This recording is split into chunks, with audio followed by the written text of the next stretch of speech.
For women, once a month, we're menstruating, as you earlier referred to. With our prayer, we don't have to make that up. But we're struggling for the habit, especially if we come to this attitude of, I'm on vacation. This is a week of ghafla, a week of heedlessness. And this is somehow a message that has been passed back and forth amongst Muslim women. And we have to learn how to have different language. I think we should start to talk about this time. Not as, in Arabic you say, mali salah, I don't have prayer. I think the translation of that is dangerous psychologically. Maybe in Arabic it's not such a big deal because salah is separate from dua and dhikr. But in English we have one word for all three. And so instead of saying, I don't have prayer, we can say, I'm in my week of dhikr. Wow. I'm in my week of dua and dhikr. I love that. I'm really focusing this week on the beating of my heart.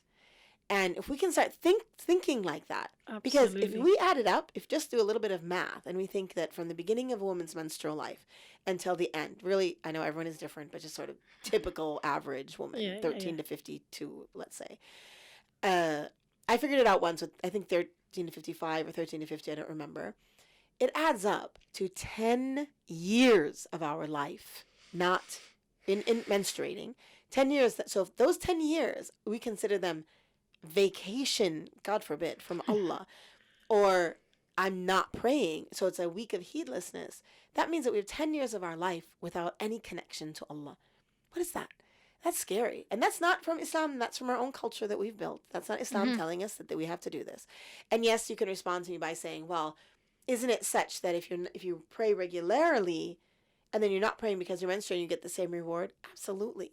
But if we are coming to that with an attitude of vacation, I'm coming to this with an attitude of, I'm not connecting to Allah this week. Yeah. That's really a spiritual question.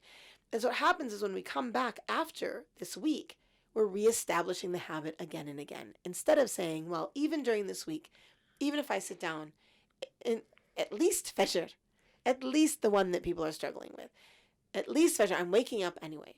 I'm holding my masbahah. I'm reading my dua book.